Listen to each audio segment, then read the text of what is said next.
안녕하세요. 날씨랑 농약 사용하는 거, 연면 시비하는 거, 이거 관련돼가지고 좀 공부하는 시간을 갖도록 하겠습니다. 사과 주스라도 한 잔씩, 사과즙, 짜신 거 하나라도 갖고 오셔가지고 드시면서 편안하게 봐주세요. 일단 지금 오늘은 7월 5일이고요.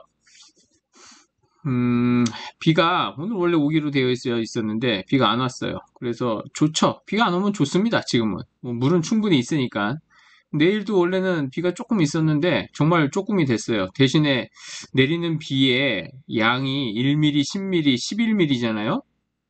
그러면은 보호살균제는 거의 씻겨 내려간다라고 봐야 돼요. 그 다른 케어스나 와이드코트나 이런 걸로 해서 덮여져 있지 않을 경우에 델란이나 프론사이드, 포리람, 미레빗이나 안트라콜, 다코닐 이런 것들은 전부 다 씻겨 내려간다라고 보시면 됩니다.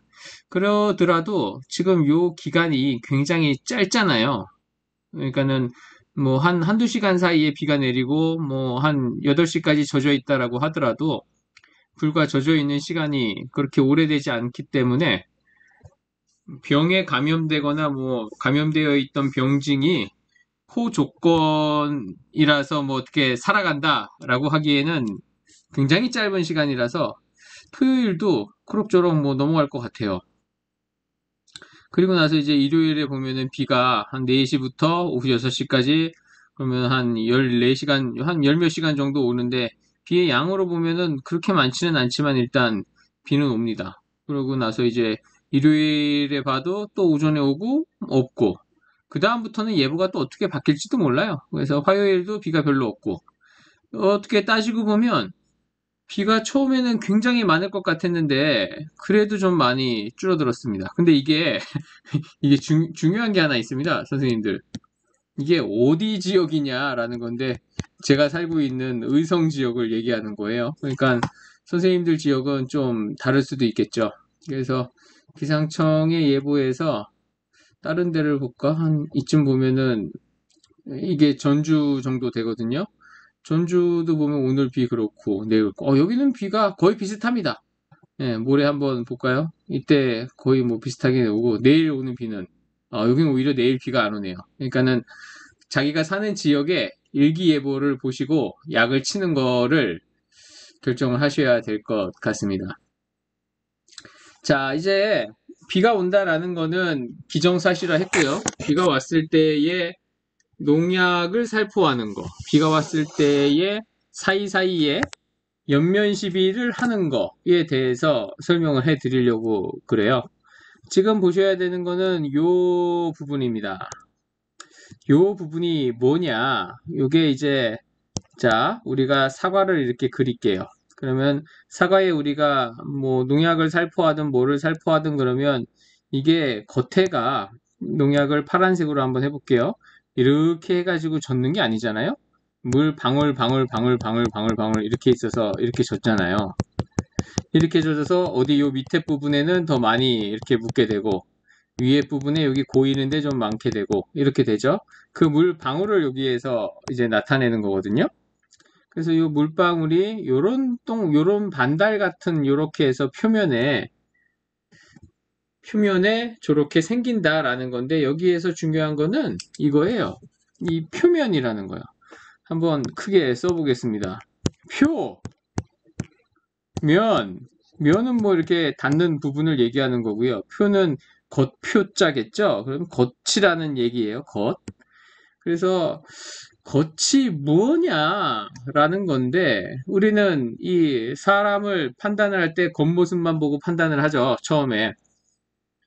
그런 다음에는 이제 목소리나 그 사람의 눈빛이나 행동 태도라든지 서 있는 자세, 먹는 거 모습, 무엇인가를 이제 서로 얘기를 하다가 선택을 해야 될 때의 태도, 이런 걸로 이제 사람들을 점점 평가하죠. 근데 어쨌든 처음에 평가할 때는 겉모습으로 평가를 하게 되죠. 식물체의 겉이 뭔지를 대해서 한번 아셔야 결국에는 선생님들한테 도움이 됩니다. 그래서 요거를 보여드리려고 그래요. 우리가 농약을 사용하면 침투하잖아요. 이 연면 시비로 우리가 질산칼슘 혹은 뭐 나르겐 혹은 포도당 이런 거를 살포하면 어딘가를 뚫고 들어가야 되죠. 뚫고 들어가야 되는 거는 요 부분을 뚫고 들어가야 되는 거예요. 요게 뭐 하는 부분일까요? 그렇죠. 이 지금 왁스층이라고 이렇게 되어져 있잖아요. 이게 식물체의 최외곽에 있는 거예요. 최외곽에 이렇게 왁스층이 있고요. 그리고 그 밑에가 각피 본체라는 게 있는데 그냥 뭐가 있다라고 생각하세요. 이렇게 있어. 이렇게 있어. 이만큼을 뚫고 들어가야 된다라는 거예요. 그럼 이만큼을 뚫고 들어가면 다 뚫고 들어간 거냐? 아니죠. 그 안에 또 이렇게 무엇인가가 또 이렇게 가로막혀 있고 그 표피 세포가 있는데 세포도 이 네모나게 있죠. 껍질이 있다라는 얘기예요. 뚫고 들어가야 될 게 어마어마하게 많다라는 건데 도대체 이걸 어떻게 뚫고 들어갈까요? 물방울이. 그래서 물방울은 우리가 흔히 알고 있는 물은 이거를 뚫고 들어갈 수가 없어요. 왜 그러냐면 이게 기름이잖아요. 물과 기름이 만났어. 물을 엄청나게 오랫동안 엄청나게 많이 퍼 부어야 기름을 뚫고 물이 들어가죠. 그러니까 순수한 물만 가지고는 이겨낼 수가 없습니다. 물과 같이 병원균이 같잖아요. 물과 같이 이런 병원균이 같단 말이에요. 이런 병원균이 이렇게 있어요. 이런 균이 같이 날아갔는데 이 표면을 뚫고 들어갈 수 있느냐? 못 들어갑니다. 그래서 어떤 틈이 있을 때에 그 틈으로 이런 균사가 이렇게 파고 들어간다. 침입균사가 파고 들어간다라든지 이런 짓을 하는 거거든요. 그러면 물이 못 들어가면 우리 농약은 도대체 어떻게 침투를 하는 거냐라는 거예요. 그래서 우리는 농약을 두 개로 나누잖아요. 보호제, 침투제. 그러면 보호하는 농약은 못 들어간다 그랬어요. 물이랑 같이. 침투하는 농약은 물이랑 같이 어떻게 들어갈 수 있을까요? 그렇죠. 물 플러스 뭐가 있냐? 왁스를 녹여버리는 거예요. 팩틴을 녹여버리는 거예요. 이게 무슨 말이냐? 우리가 식물체를 보면 반질반질하죠. 반질반질한 거를 보호제는 그냥 그 위에 우리 어떻게든 한번 붙어볼게 라고 얘기를 하는 거고요. 침투제는 이것들을 전부 다 녹여버립니다. 이렇게 녹이고 들어가는 거예요. 녹여야 들어갈 수 있어요. 들어가야 이게 뭐 들어가야 뭐 농약이 활동을 하든지 내가 준 비료가 활동을 하든지 포도당이든 아미노산이든 활동을 할 거 아닙니까? 그러면 여기에서 중요한 게 뭐냐? 침투제를 사용을 했을 때 이 왁스나 각피층이라는 거는 천연적으로 식물이 만들어낸 보호 물질인데 그 보호하는 물질을 우리가 임의로 깎아버리고 새로 우리가 뭔가를 집어넣고 다시 저게 생겨야 되는 거예요, 이렇게. 근데 생기려면 시간이 한참 걸리는데 그 사이 비가 와버리면 어떻게 돼요? 감염이 되거나 식물이 과도하게 어떻게 될까요? 과도하게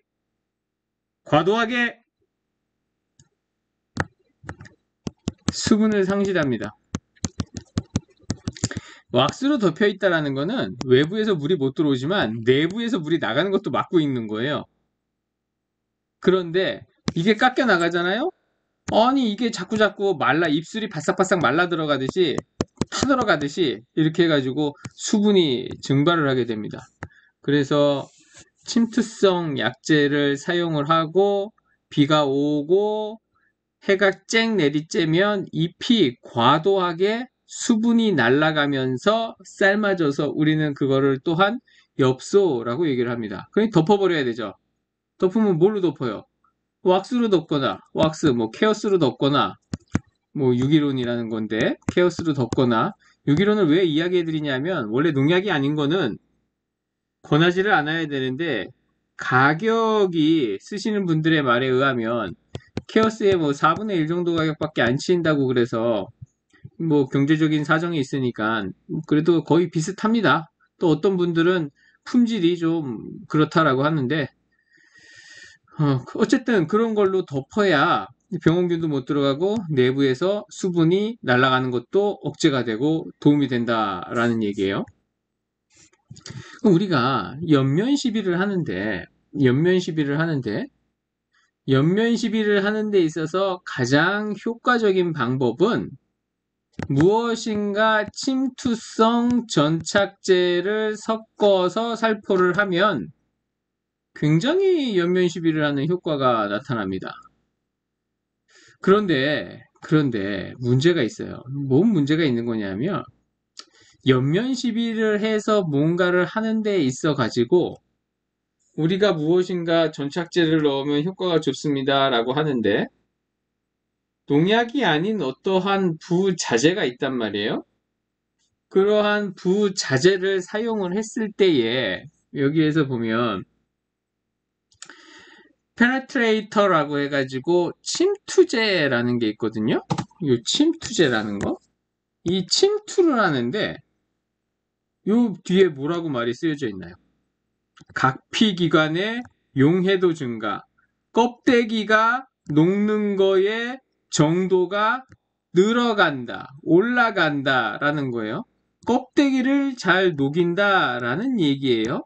그래야 옆면에 침투하는 비율이 높아집니다 라고 해서 페네트레이터라고 하는 것들을 집어넣는데 그러면 어떠한 뭐 영양제라든지 기능성 전착제 글을 너무 대충 쓰는 것 같다. 야, 이거 참.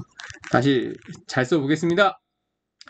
어떤 영양제를 만들거나 전착제를 만들 때 뭐를 넣어서 만들까요? 이게 어떤 영양제든 뭐든 간에 효과를 나타내야 되잖아요. 이 농약을 같이 끌고 들어가든 비료를 끌고 들어가든 그렇죠. 침투제를 넣죠. 근데 농약회사는 이거를 적당한 양을 적당한 것들과 섞어서 만드는 게 제조 기술이에요. 7월 중순경에 이제 농약회사에서 이 지능기관이랑 뭐 이렇게 대학생들 이런 사람들 이렇게 해서 농약을 만드는 이러한 제조 방법, 제형의 이런 것들에 대해서 1박 2일로 교육을 하는 게 있어요. 그래서 거기랑 좀 얘기를 했었는데 어쨌든 농약회사에서 이런 것들을 자기네들이 어떻게 섞느냐가 기술이에요. 그래서 이런 것들을 일반 사람들에게는 잘 공개하지 않아요. 당연히 뭐 어떤 이렇게 생각하시면 됩니다. 어떤 그 쭈꾸미 집에 갔는데 굉장히 맛있는 거예요. 그러면 저희 사장 오라고 해봐 이래가지고 사장이 왔어요. 그래서 아우 내가 굉장히 맛있게 잘 먹었는데요. 이거 양념 어떻게 하는 거예요? 이거 뭐를 뭐 어떻게 넣고 좀 적어주세요 라고 하면 적어줍니까? 아무도 안 적어주지. 이상한 거 아닙니까?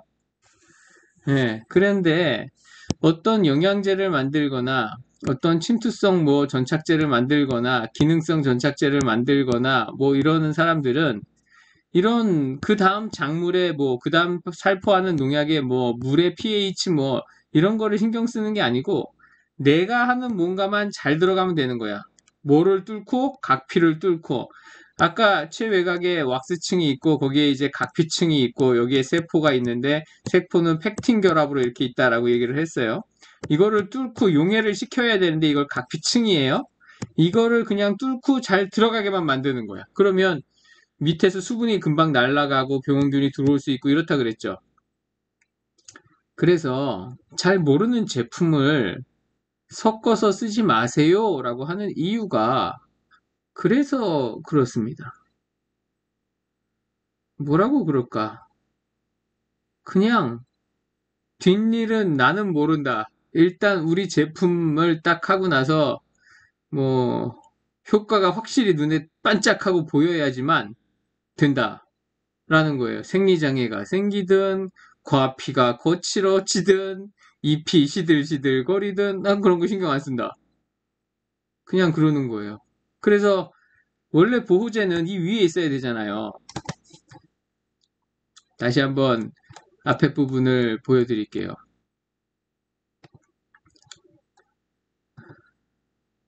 보호제가 우리가 사용하는 농약에서 보호제라고 하는 거는 이제 물 방울 같은 거라고 보면 이 위에 이렇게 있어야 돼요. 보호제가. 그죠? 이 안으로 들어가면 안 돼요. 문제가 생긴단 말이에요. 근데 이제 어떤 뭐 기능성 무슨 제품이 있어요. 뭐 있어요. 뭐 장마철에 뭐 잘 해서 잘 집어넣어줘요. 뭐 이런 소리를 하는 거면 어떻게 된다고요? 이 부분을 다 없애버려요. 깎아버려요. 그리고 뭐가? 얘들이 쑥쑥쑥해서 이렇게 들어가는 거예요. 그러면 이렇게 들어가게 되면 얘들이 나중에 다시 왁스를 만들어서 이 겉에를 보호해야 되잖아요. 요 층을 만들어야 되잖아요. 요 층을 만들 때에 이 농약들이랑 반응을 해서 못 만드는데 여기는 못 만들어. 빵꾸가 나는 거예요. 빵꾸가. 거칠어지는 거죠. 동록이 생긴다고요. 그래서 엔간하면 제발 이런 장마철이나 이럴 때에 사이방제를 하고 안 그래도 약을 쓰고 침투성 약제를 써서 왁스층을 깎아내고 막 이렇게 하는데 그 잘 모르는 제품을 뭐 누가 그렇게 막 열심히 광고를 하고 막 그러더라도 사용하지 않는 게 선생님들 농사에 훨씬 더 도움이 될 수가 있습니다. 그래서 장마철에 우리가 그런 유혹이 많이 있죠. 비에 좀 안 씻겨 내려가게 찰싸닥 하고 달라붙어가지고 있으면 좋겠는데 쉽게 쓰나 이게 다 장단점이 있습니다. 예, 장단점이 있으니까 너무 무리하지 마시고 그냥 정상적인 농도로 정상적인 농약을 농약으로 나온 전착제나 뭐 고착제나 이런 것들과 섞어서 때때에 맞춰서 살포를 하시는 게 좋겠습니다. 어렵지는 않았겠죠? 오늘 날씨 정보랑 이제 식물체의 표피, 이파리의 껍데기, 과일의 껍데기, 그게 어떻게 이제 구성이 되어져 있나 본 거고요. 보호살균제가 위치하는 곳과 침투성 약제가 들어가는 거. 왜 그 자리가 다른가? 그 자리마다 있어야 돼요. 그거 본인의 자리를 벗어나는 순간, 그 다음에 이 층을 만들 때에 문제를 일으킨다라는 거예요. 그래서 델란이나 베프란이나 캡탄이나 포리람 골드나 이런 것들이 프론사이드도 그렇고 문제를 잘 일으키는 이유가 그 약제만 쳤을 때에는 그닥 문제가 없는데 그 약제의 앞과 뒤 혹은 이렇게 같이 쓰는 뭔 영양제나 기능성 뭐 이런 것들 때문에 그런 문제들이 생기고 기상적인 조건에서 지금 비가 오고 30 몇 도까지 올라가 버리고 다시 비가 오고 이런 것들이 반복되면서 식물이 활력도 떨어지고 대응할 수 있는 능력도 떨어지고 왁스도 미처 깎인 걸 못 만들어내고 광합성을 해서 공장을 돌려야 되는데 지금 날이 흐려서 전기 생성을 못하고 있단 말이에요. 그런 거랑 똑같아요. 포도당 생성을 못하니까. 필요하신 분들은 포도당 같은 거 살포하시고 언젠가 기회가 되면 요 연면 시비했을 때에 들어가는 속도나 뭐 이런 것들도 차근차근 해드려야 되는데 야 이게 뭐 시간이 빠꼼한 때가 없습니다. 다들 막 바쁘고 지금 막 정신없이 여기저기 약 치고 오늘도 저희 동네 보니까 바람이 엄청 부는데도 그냥 막 약을 쳐요. 급하니까. 예. 어쨌든 그렇게 해서라도 좋은 결과가 나오면 좋은데 기상이 약간씩 도와주는 것 같습니다. 힘내시고요. 예, 또 밴드 통해서 뵙고 영상을 통해서 뵙도록 하겠습니다. 감사합니다.